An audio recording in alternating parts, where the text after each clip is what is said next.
नमस्कार दोस्तों, मैं हूं अभिषेक उपाध्याय और स्वागत करता हूं आपका हमारे इस ऑनलाइन चैनल में। दोस्तों, आज काफ़ी दिनों के बाद आप लोगों के सामने आ रहा हूं। इसके पीछे काफ़ी चीज़ें थी, संभव नहीं हो पा रहा था आप लोगों से लाइव जुड़ पाना। तो आज सीमित संसाधनों के साथ आपके साथ जुड़ रहा हूँ और आज आप लोगों से मैं कुछ बेसिक चीज़ें डिस्कस करूँगा। मैंने सोचा हुआ है कि आपसे पूरा सिलेबस डिस्कस करूँ, पूरा इंग्लिश का कोर्स आपको पढ़ाऊँ ऑनलाइन वीडियोज़ के थ्रू।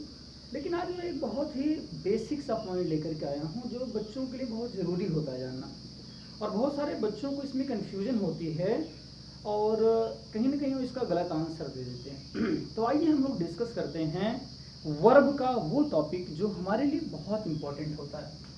सबसे पहली चीज़ दोस्तों, अगर हम लोग वर्ब के बारे में बात करें, इसमें दो चीज़ें इम्पोर्टेंट हो जाती हैं कि जो हम वर्ब पढ़ रहे हैं वो हमारी जो वर्ब है वो रेगुलर वर्ब है या फिर इर्रेगुलर वर्ब है। ध्यान दीजिएगा दोस्तों, बहुत ही बढ़िया पॉइंट है हमारे पास आता है कि जिस वर्ब की बात हम कर रहे हैं, जिस वर्ब को हम पढ़ने जा रहे हैं, जो वर्ब हम लिख रहे हैं, वो वर्ब रेगुलर वर्ब है या इर्रेगुलर वर्ब है, इसको कैसे जानें। कई बार बच्चे इसका आंसर गलत देते हैं, बहुत सारे बच्चों को इसका आंसर पता नहीं होता है। तो आइए हम लोग डिस्कस करते हैं सबसे पहले दोस्तों कि रेगुलर वर्ब क्या है। एक ऐसा कॉन्सेप्ट आपको देने जा रहा हूं जो आपको कभी भूलेगा नहीं। एक बार आप पढ़ लीजिए और आपको ये चीज़ें एकदम कंठस्थ हो जाएंगी। आप लोगों के लिए इस प्रकार से यूजफुल हम क्लासेस लाते रहेंगे। बस आप लोग एक काम करिए, सबसे पहले आप हमारे इस चैनल को सब्सक्राइब करिए और बेल आइकन को जरूर प्रेस करिए। तो आइए दोस्तों देखते हैं रेगुलर वर्ब क्या है। तो मैं आपको बता दूं दोस्तों, ऐसी कोई भी वर्ब जिसकी सेकेंड फॉर्म बनाने के लिए, जिसकी थर्ड फॉर्म बनाने के लिए, ध्यान दीजिएगा दोस्तों, ऐसी कोई भी वर्ब जिसकी सेकेंड फॉर्म बनाने के लिए, जिसकी थर्ड फॉर्म बनाने के लिए हम ईडी का प्रयोग करते हैं। ध्यान दीजिएगा दोस्तों, ईडी। ऐसी कोई भी वर्ब जिसकी सेकेंड फॉर्म बनाने के लिए, जिसकी थर्ड फॉर्म बनाने के लिए हम ईडी का प्रयोग करते हैं, वो सारी वर्ब रेगुलर वर्ब कहलाती हैं। कोई भी वर्ब जिसकी सेकेंड फॉर्म बनाने के लिए हम थर्ड फॉर्म लगाएं, ईडी लगाएं, ऐसी कोई भी वर्ब हमारी कहलाती है रेगुलर वर्ब। जैसे हमने एक वर्ब लिया टर्न। अगर मैं आपसे दोस्तों इसकी सेकेंड फॉर्म पूछूं तो आप क्या बताओगे? इसकी सेकेंड फॉर्म हो जाएगी टर्नड और इसकी थर्ड फॉर्म भी होगी क्या? टर्नड। ध्यान से समझिएगा दोस्तों, मैं क्या बताना चाह रहा हूं आप लोगों को। हमने एक वर्ब ली टर्न, इसकी सेकेंड फॉर्म बनाई हमने, क्या बना दिया? टर्नड। और थर्ड फॉर्म इसकी हमने लिखी तो क्या हो गया दोस्तों? टर्नड हो गया।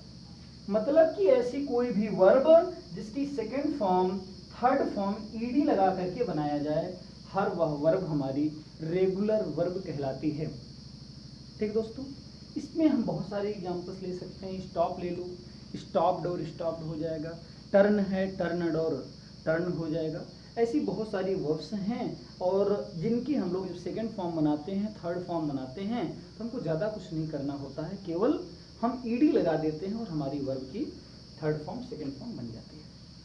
लेकिन दूसरा पॉइंट दोस्तों हमारे पास आता है कि आखिर ये इर्रेगुलर वर्ब है क्या। अगर हम लोग इर्रेगुलर वर्ब की बात करें, ये भी काफ़ी अच्छा पॉइंट है कि इर्रेगुलर वर्ब क्या है।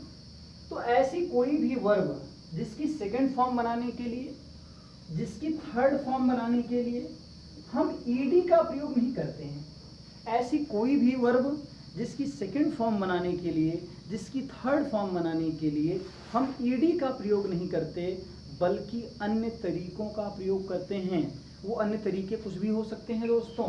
जैसे अगर हमने लिखा गो और गो की सेकेंड फॉर्म बनानी है, तो गो की सेकेंड फॉर्म गोड नहीं बल्कि वेंट होती है और इसकी थर्ड फॉर्म हो जाती है गॉन।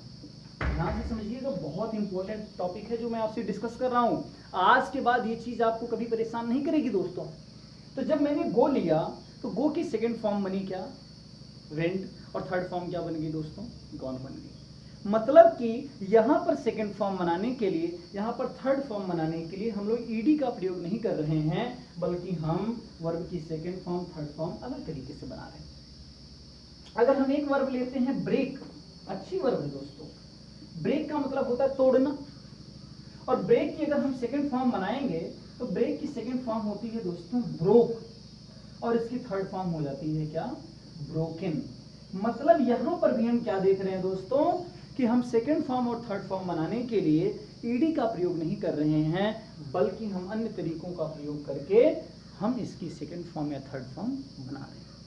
ठीक दोस्तों, हाँ एक पॉइंट और आता है, कुछ वर्ब ऐसी होती हैं फ्रेंड्स जैसे कि कट।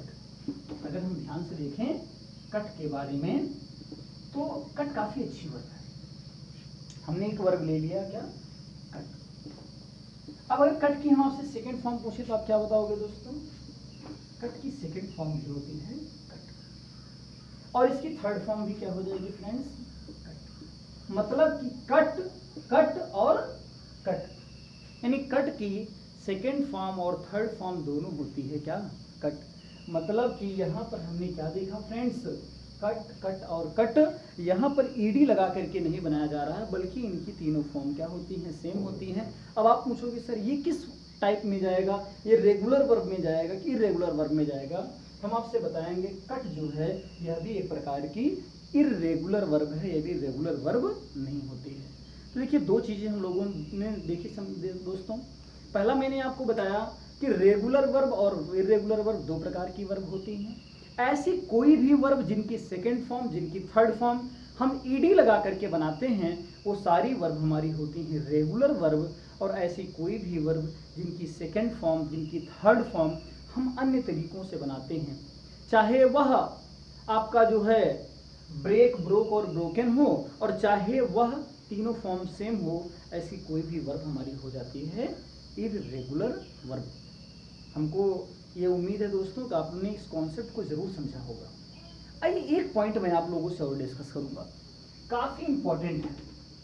कई बार बच्चे कंफ्यूज होते हैं, वॉइस पढ़ते समय बड़ा इंपॉर्टेंट हो जाता है हमारे लिए ये पॉइंट कि वर्ब को अगर हम लोग कैटेगराइज करें कि जो वर्ब है हमारी ये दो टाइप में डिवाइड होगी। वर्ब दो टाइप में डिवाइड होगी दोस्तों। एक तो होती है हमारी ट्रांजिटिव वर्ब, बहुत इंपॉर्टेंट टॉपिक आपसे डिस्कस कर रहा हूं, ट्रांजिटिव वर्ब। पहला पॉइंट हमारे पास आया ट्रांजिटिव वर्ब का, और दूसरा पॉइंट हमारे पास दोस्तों है इन ट्रांजिटिव वर्ब।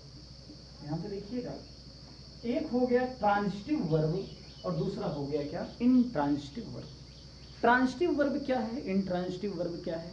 हिंदी में अगर हम इसे, मैं हिंदी नहीं बताता हूं लेकिन सामान्यतः, लेकिन हम लोग थोड़ा सा जान लेते हैं। ट्रांजिटिव वर्ब को हिंदी में बोलते हैं साक्रमक क्रिया, इसी को कहा जाता है साक्रमक क्रिया। और इन ट्रांजिटिव वर्ब जो फ्रेंड्स है हमारे पास में, हम इसी को बोलते हैं आकर्मक क्रिया। तो देखिए दो प्रकार की वर्ब हो गई, एक तो हो गया साक्रमक क्रिया और दूसरी हो गई फ्रेंड्स हमारे पास में आकर्मक क्रिया। अब अगर हम ट्रांजिटिव वर्ब और इंट्रांजिटिव वर्ब को लेकर के थोड़ा सा डिस्कशन करें कि ट्रांजिटिव वर्ब क्या है, इंट्रांजिटिव वर्ब क्या है, तो मैं आपको एक पॉइंट बता दूं कि फ्रेंड्स ट्रांजिटिव वर्ब वो वर्ब होती हैं, आप लोग फटाफट कमेंट करके बताइए 2 मिनट में कि ट्रांजिटिव वर्ब क्या है और इंट्रांजिटिव वर्ब क्या है। फ्रेंड्स फटाफट आप लोग कमेंट करिए नीचे, जल्दी जल्दी लिख करके बताइए कि आपके अकॉर्डिंग ट्रांजिटिव वर्ब क्या होती है और इंट्रांजिटिव वर्ब क्या होती है। मैं जान रहा हूँ तमाम बच्चों का आंसर क्या आता है, मैं वो बताता हूँ।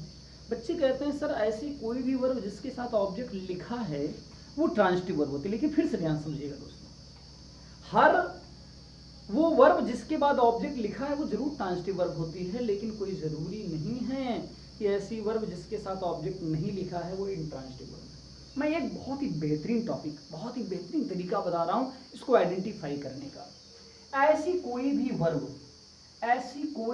वर्ब जिसके बाद जोड़कर आप ऑब्जेक्ट लिख लेना, बहुत बढ़िया पॉइंट है दोस्तों। ऐसी कोई भी वर्ब जिसके बाद जोड़कर ऑब्जेक्ट लिखा जा सकता है, लिखा है कि नहीं लिखा है कोई फर्क नहीं पड़ता है, लेकिन ऐसी कोई भी वर्ब जिसके बाद जोड़ करके आप ऑब्जेक्ट लिख सकते हो, हर वह वर्ब फ्रेंड्स हमारी होती है ट्रांजिटिव वर्ब। बहुत बढ़िया पॉइंट है दोस्तों। मैंने आपको क्या बताया, मैं ये नहीं कर रहा हूं कि ऑब्जेक्ट लिखा है कि नहीं लिखा है, मैं क्या कर रहा हूं, ऐसी कोई भी वर्ब जिसके बाद जोड़कर ऑब्जेक्ट लिखा जा सकता है, जिसके बाद जोड़ करके ऑब्जेक्ट लिखा जा सकता है, वह वर्ब होती है ट्रांजिटिव वर्ब।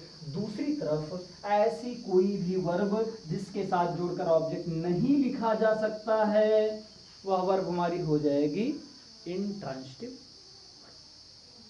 अब हमको ये कैसे पता चलेगा कि इस वर्ब के साथ में ऑब्जेक्ट लिखा जा सकता है कि नहीं? तो ये बात हम किसी और से नहीं पूछेंगे, हम वर्ब से पूछेंगे। हम वर्ब से ही पूछेंगे कि क्या तुम्हारे बाद ऑब्जेक्ट लिखा जा सकता है या तुम्हारे बाद ऑब्जेक्ट नहीं लिखा जा सकता है। कैसे पूछेंगे? हमको 2 क्वेश्चन पूछना है, वर्ब से हमें 2 क्वेश्चन पूछना है। सबसे पहले क्या, दूसरा किसे, क्या और किसे। अगर क्या और किसे का आंसर हमें मिलता है फ्रेंड्स, इसका मतलब वर्ब हमारी ट्रांजिटिव वर्ब है। और अगर हमें क्या और किसे का आंसर नहीं मिलता है तो हम सीधे सीधे समझ जाएंगे कि यह वर्ब हमारी ट्रांजिटिव नहीं बल्कि क्या है, इंट्रांजिटिव वर्ब है। जैसे मैंने लिखा एक वर्ब, मैंने लिखा कि आई रोट। आई रोट मैंने लिखा, आई रोट मैंने लिखा। अब हमको कैसे पता चलेगा कि जो राइट वर्ब है ये ट्रांजिटिव वर्ब है कि इंट्रांजिटिव वर्ब है? इसी राइट से पूछेंगे। मैंने कहा क्या लिखा, किसे लिखा, इसने क्या बोलते हैं आंसर दे दिया। इसने कहा आई रोट अ लेटर, मैंने एक पत्र लिखा। मतलब ये मेरे क्या का आंसर दे रहा है। ऐसी वर्ब है जिसके बाद ऑब्जेक्ट जोड़ करके लिखा जा सकता है फ्रेंड्स। तो मैं आपको बता दूं, ऐसी कोई भी वर्ब जिसके बाद ऑब्जेक्ट लिखा जा सकता है वह वर्ब हमारी होती है ट्रांजिटिव वर्ब। लेकिन फिर मैंने लिखा दोस्तों, मैंने लिखा आई स्माइल्ड, आई स्माइल्ड, मैं मुस्कुराया। फिर मैं आपसे प्रश्न पूछ रहा हूं, क्या मुस्कुराया, किसे मुस्कुराया? क्या आंसर आया? नहीं आया। मतलब कि ऐसी कोई भी वर्ब जिसके बाद में ऑब्जेक्ट जोड़कर लिखा जा सकता है फ्रेंड्स, वह वर्ब होती है ट्रांजिटिव वर्ब। और ऐसी कोई भी वर्ब जिसके साथ ऑब्जेक्ट जोड़कर नहीं लिखा जा सकता है फ्रेंड्स, वह होती है इंट्रांजिटिव वर्ब। तो ये बहुत ही बढ़िया पॉइंट था दोस्तों, मुझे उम्मीद है कि आपको ये पॉइंट भी समझ में आया होगा। तो आज मैंने आप लोगों से 2 चीजें डिस्कस की। सबसे पहले ये डिस्कस किया कि जो हमारी वर्ब है वो रेगुलर वर्ब है या इरेगुलर वर्ब। एक बार रिवीजन करवा देता हूं दोस्तों, ध्यान से समझिएगा। सबसे पहले मैंने आपको बताया ऐसी कोई भी वर्ब जिसकी second form third form ED लगा करके बनाया जाए, रेगुलर वर्ब। और ऐसी कोई भी वर्ब जिसकी second form third form ED लगा कर नहीं बनती बल्कि अन्य तरीकों से बनाया जाता है, वह हो जाती है इर्रेगुलर वर्ब। बात हमने की ट्रांजिटिव इंट्रांजिटिव की। सिंपल सा पॉइंट, ऐसी कोई भी वर्ब जिसके बाद ऑब्जेक्ट जोड़कर लिखा जा सकता है ट्रांजिटिव वर्ब, जिसके बाद ऑब्जेक्ट जोड़कर नहीं लिखा जा सकता है इंट्रांजिटिव वर्ब। कैसे पहचानेंगे? 2 प्रश्न करना है, क्या और किसे। अगर क्या और किसे का आंसर मिलता है तो हम ये समझेंगे कि यह वर्ब ट्रांजिटिव वर्ब है। और अगर क्या और किसे का आंसर नहीं मिलता है तो हम ये समझेंगे कि यह वर्ब हमारी इंट्रांजिटिव वर्ब है। तो उम्मीद करता हूँ दोस्तों ये क्लास आपको समझ में आई होगी।